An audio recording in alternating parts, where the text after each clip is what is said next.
So imagine you're reading a planetary dating profile. You are out there looking for Earth 2.0, and you stumble across this match right next door in our own solar system neighborhood. Right, just a cosmic stone's throw away. Exactly. And the specs are just unbelievable. I mean, you're looking at a world that is nearly the exact same size as ours, maybe just a whisker smaller. Yeah, practically identical in scale. And it has nearly the exact same mass. It's made of the exact same rock and metal. It even formed at the exact same time, roughly 4.5 billion years ago, coalescing from the exact same swirling cloud of cosmic dust and gas. The exact same ingredients, yeah. So based on those numbers, you would swipe right immediately. You would absolutely expect to arrive at this promising, beautiful blue and green world, like a lush second home for life. And our mission in this deep dive is to explore the reality of this planet and, well, unpack how two identical worlds ended up with catastrophically different fates. Because the paperwork certainly points to the absolute definition of a twin sister. On paper, I mean, the similarities between Earth and this neighboring world are staggering. They really are. The foundation for a habitable paradise is seemingly all there. But, well, when you actually show up for the date, the reality is jarring. To put it mildly. Right, because that planet isn't a hypothetical utopia. It's Venus.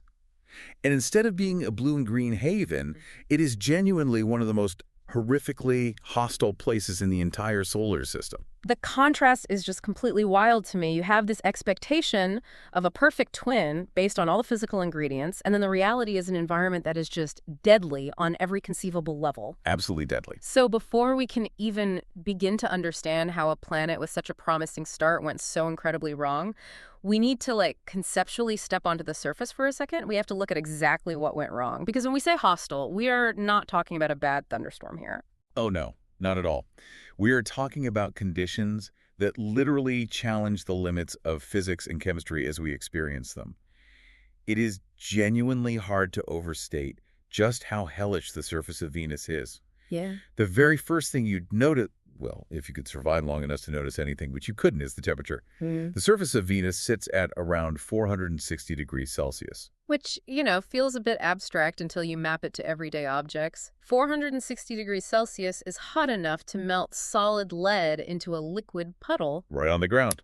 Yeah, that is significantly hotter than your kitchen oven turned up to the absolute maximum setting. Yeah. If you are standing on Venus, you are effectively being baked in an industrial forge. And it actually holds the title for the hottest planetary surface in our solar system. But wait, I have to pause here because looking at a map of the solar system, that makes no intuitive sense. How so? Well, Mercury is the closest planet to the sun. Venus is second in line.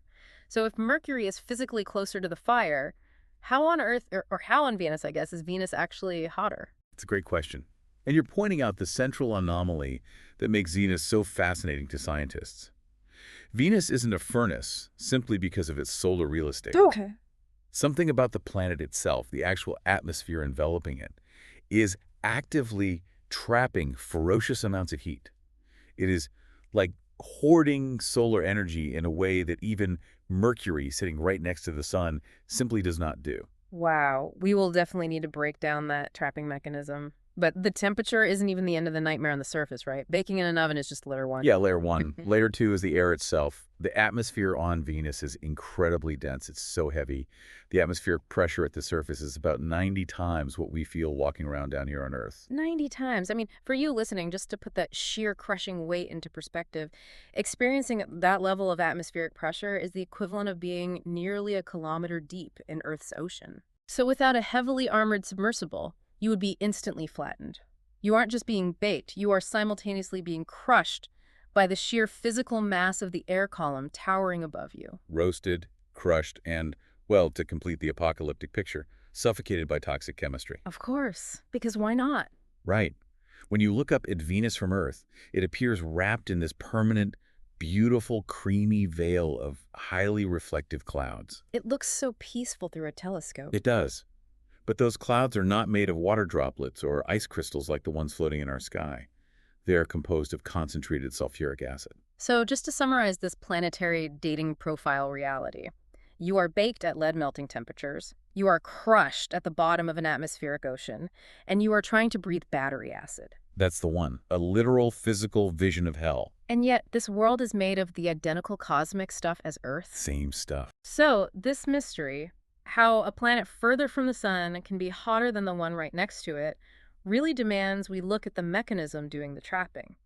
I mean, we hear about the greenhouse effect all the time, but the version operating on Venus has to be operating on a completely different scale. It is. The term we use to describe Venus's condition is a runaway greenhouse effect. Runaway. Yes. But to appreciate the runaway aspect, we first need to look at the ordinary greenhouse effect. The public conversation often frames the greenhouse effect as an inherent negative, like an environmental enemy. Sure, because of climate change. Exactly. Yeah. But fundamentally, the ordinary greenhouse effect is the only reason Earth is habitable. Oh, right. Because without it, Earth wouldn't be a blue and green haven. It would just be a frozen, lifeless rock tumbling through the dark of space. Precisely. The mechanics of it basically come down to how different types of energy interact with gas molecules in the air. Okay, walk us through that. So the sun pours out energy primarily as visible light, which is short-wavelength radiation. The gases in a planet's atmosphere, like nitrogen, oxygen, and carbon dioxide, they're essentially transparent to this visible light. So the sunlight slices right through the atmosphere. Right. It goes right through, hits the ground, and warms the surface. The ground absorbs that high-energy light. Yes. And then the ground tries to cool itself off by radiating that heat back out into space. But here's the trick. It doesn't radiate visible light back out. It radiates infrared energy, which has a much longer wavelength. And I'm guessing the atmosphere treats infrared differently. Drastically differently. This is where the physics shift. Certain gases, particularly carbon dioxide, are completely transparent to incoming visible light, but highly opaque to outgoing infrared heat. Oh, I see. So the greenhouse effect, it's not like a physical blanket just sitting on top of the planet trapping warm air underneath it. It's more like a one-way energy turnstile. That is a much more accurate way to look at it, yeah. At a molecular level, a carbon dioxide molecule has a very specific structure. When long-wave infrared heat rises from the ground and hits a carbon dioxide molecule, the molecule absorbs that energy. And what happens to the molecule? It begins to vibrate violently. It just shakes with that energy. Right. And after a moment, it releases that heat again, but it scatters it in all random directions, including shooting it right back down towards the surface. So the heat gets caught in this, molecular pinball machine. Exactly, a molecular pinball machine. Instead of radiating smoothly back out into the freezing vacuum of space, the heat just bounces around between these vibrating carbon dioxide molecules and the ground, keeping the entire system warm. Yes. Now, Earth possesses a modest amount of carbon dioxide, which creates a life-friendly level of this heat-trapping bounce. It keeps our global average temperature comfortable. Venus, however, Venus is what happens when that molecular pinball machine is filled with billions of extra bumpers. Just absolutely packed with them. Yeah. The atmosphere of Venus is a staggering 96% carbon dioxide. 96%. I mean, it's like wrapping yourself in a blanket. Earth has this light, cozy throw blanket that keeps us comfortable, but Venus is like wrapping yourself in 50 heavy winter duvets in the middle of a blazing summer. That's a great analogy. The heat gets in, but it can never get out. If Earth has a few carefully placed bumpers to keep the heat bouncing just enough to keep us warm, Venus is a solid wall of them. A literal wall of CO2. The sunlight comes in, hits the ground, turns into infrared heat, and then gets instantly trapped by an impenetrable cage of vibrating carbon dioxide molecules.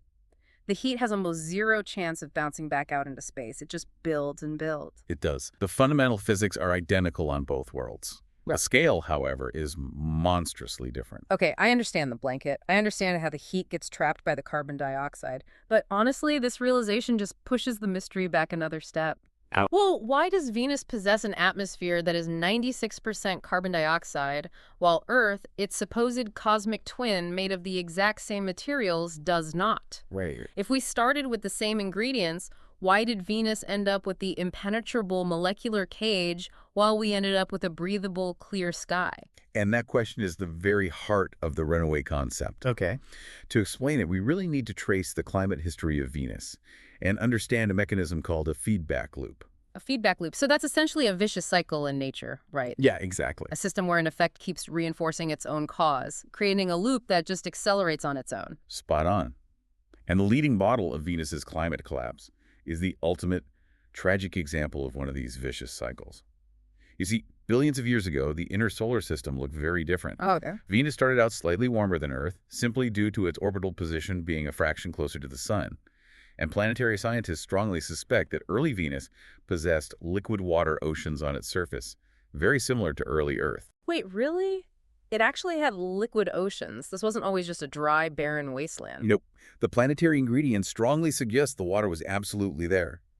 But because Venus was just that little bit closer to the Sun, the baseline temperature was higher. So it was a warmer ocean. Right. It was warm enough that those vast liquid oceans began to evaporate into the atmosphere at a fairly significant rate. Let me stop you for a second and push back on this because, well, evaporation is generally a cooling process, isn't it? It is locally. Right, like when humans sweat, the water evaporates off our skin and takes the heat away, cooling us down. So how does a planet's ocean evaporating result in a catastrophic heating event? You are touching on a highly counterintuitive piece of atmospheric physics. Evaporation does remove heat from the surface locally. The exact spot where the water turns to gas cools down. Okay. But that water doesn't disappear. It becomes water vapor in the atmosphere. And here's the devastating twist.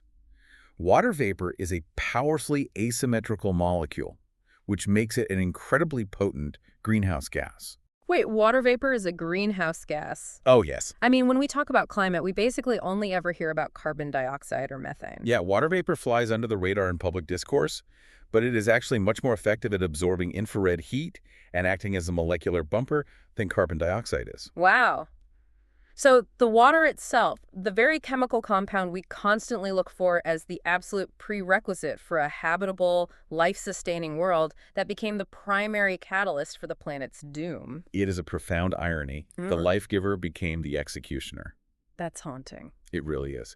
And so the feedback loop began turning. You have these early oceans evaporating, injecting massive amounts of water vapor into the atmosphere. Which acts as an intense greenhouse gas. Exactly.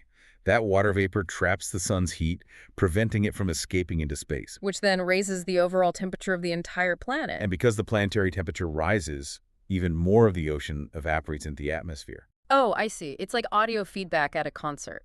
You know, the microphone picks up a sound, sends it to the speaker, and then the microphone picks up the speaker's output, amplifying it until it turns into that deafening shriek. That is the perfect way to describe it. The heat evaporates the water traps more heat, which evaporates more water, which traps even more heat. The cycle just feeds on itself, entirely independent of whatever started it. Hotter and hotter, faster and faster. The loop spiraled completely out of control until the surface temperatures actually reached the boiling point of water. Oh my God. At that point, the oceans on Venus literally boiled away into the sky entirely. The sheer scale of that is terrifying. An entire planetary ocean boiling into the atmosphere until the seabeds are just bone dry. Completely dry. But hold on, we established earlier that the crushing atmosphere on Venus today is 96% carbon dioxide. Right. If this apocalyptic runaway loop was driven by water vapor acting as a greenhouse gas, where did all the carbon dioxide come from? And I guess why didn't Earth's oceans boil away in the exact same kind of loop? The answer lies in the concept of a lost planetary safety valve. A safety valve. Yeah. When Venus lost its liquid water oceans to that runaway vapor loop, it lost a massive piece of geological machinery. It lost the ability to regulate its own carbon. Okay, so walk us through how that carbon regulating machinery actually works here on Earth. How do our oceans deal with carbon dioxide? Well, on Earth, the process is incredibly dynamic. For billions of years, volcanoes have been erupting all over our planet, continuously belching massive quantities of deep Earth carbon dioxide into the atmosphere. Just constantly adding CO2. Constantly. And left unchecked, Earth would have developed a thick, Venus-like atmosphere long ago. But we have a continuous geological conveyor belt known as the carbonate-silicate cycle. A conveyor belt for carbon? How does that scrub the air? It starts with the weather. Rainwater absorbs carbon dioxide straight out of the atmosphere, forming a very weak, naturally occurring acid. Like a mild acid rain. Exactly. When this mild acid rain falls on the exposed silicate rocks of mountains and land masses, it causes chemical weathering. It dissolves the rock, binding the carbon to calcium and other minerals. Okay, so it pulls it out of the air and puts it in the water. Right. And then rain washes these dissolved minerals into streams, which flow into rivers, which eventually empty into the oceans. So the carbon is being physically washed out of the sky and transported into the sea? Yes. And once it is in the sea, marine organisms, or just simple chemistry in the early days of the planet, They use those dissolved ingredients to form calcium carbonate, which we know as limestone. Ah, This limestone. limestone sinks to the ocean floor, forming massive geological layers. Over millions of years, the slow churn of plate tectonics drags that limestone down into the Earth's mantle, literally locking the carbon away in solid stone. Until a volcano erupts and releases it back into the sky. And the cycle repeats. That is a phenomenal system. The oceans aren't just a static sponge absorbing gas. They're the central gear in an active geological engine that constantly scrubs the sky, locking the dangerous greenhouse gases into the very bedrock of the planet. It acts as a brilliant, autonomous thermostat that has kept Earth's temperature relatively stable for eons. It prevents carbon dioxide from building up too heavily. But on Venus... On Venus, there were no oceans left. Exactly. Because the water vapor feedback loop boiled all the oceans into the sky, the planetary conveyor belt completely halted. There was no rain, there were no rivers, there was no ocean to form limestone. The entire carbon scrubbing engine shut down permanently. However, the volcanoes on Venus did not stop. Oh, wow. So they just kept erupting. They continued erupting for billions of years, relentlessly outgassing carbon dioxide into the air exactly as they did on Earth. But with the water gone and the chemical weathering halted, there was absolutely nowhere for that carbon to go. The thermostat was broken. Completely broken. The volcanoes just pumped carbon dioxide into the atmosphere, and the gas accumulated layer upon layer, century after century, for billions of years. Yes. And that cranks the greenhouse effect up to that final, crushing, lead-melting extreme we see today. The carbon dioxide took over after the water vapor did the initial damage. The chain of causality is really fascinating. You know, Venus didn't suffer a catastrophic asteroid impact that shattered its climate. Right. It wasn't disrupted by a nearby supernova or some cosmic external disaster. The entire planet-killing sequence of events was triggered by a minute initial difference in distance from the sun. That is wild. That tiny spatial margin initiated the vapor loop, which destroyed the oceans, which broke the carbon cycle, which led to a permanent atmospheric cage. This highlights a profound reality about how planets actually function. I mean, we often think of natural systems as inherently resilient, finding their way back to a balance. But the tragedy of Venus is a stark, unavoidable reminder that a planet's climate is not automatically stable. No, it's not. It is not magically self-correcting.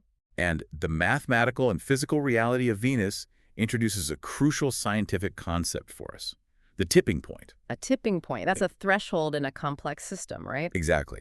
A tipping point is an invisible line where, once crossed, a system's dynamics fundamentally shift and the change accelerates on its own.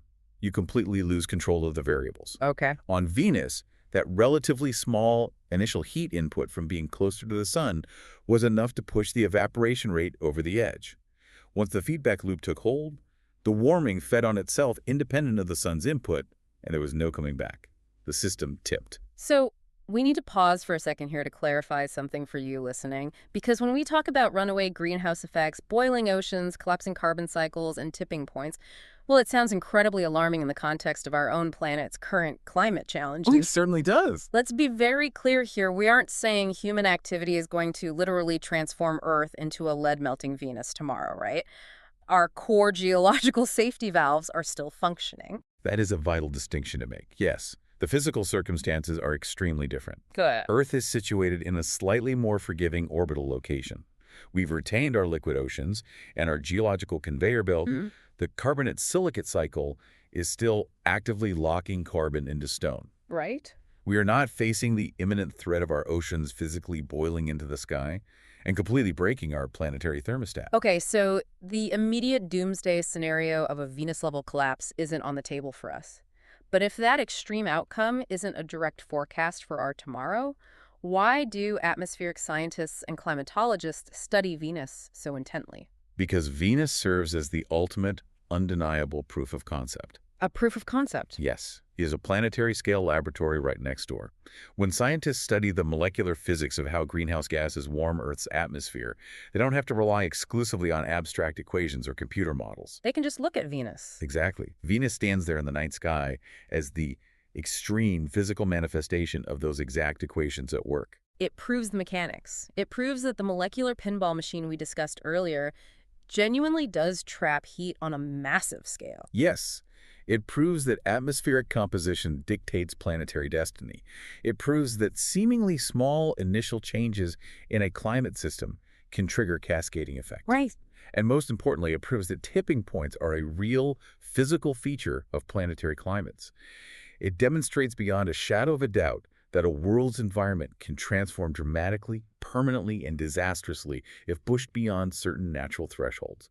Our twin world shows us that this is simply how the physics of planets operate. So we aren't going to wake up to sulfuric acid rain next week. No. But Venus stands as a permanent glowing monument to just how delicately balanced a habitable planet really is. The margin of error between a world that nurtures billions of species, where we can sit here and explore the universe through science, and a world that melts lead is so much smaller than our intuition wants us to believe. It's tiny. Two worlds, born from the same stellar nursery, built from the exact same materials, nearly identical in every physical measurement. Twins. Twins. One orbit landed just inside the habitable comfort zone, allowing liquid water to remain stable, and the other orbit landed a fraction too close to the fire. Just a fraction. And from that minuscule difference, one became a lush garden, and the other became a horrific furnace. Earth remained a haven, and Venus became a massive planetary warning sign, written in crushing, red-hot air. It completely reframes how we look at the cosmos. You start a thought experiment looking for Earth 2.0. You expect that if you find the exact same planetary specs, you get the exact same outcome. You expect a comforting binary match. But you don't. No.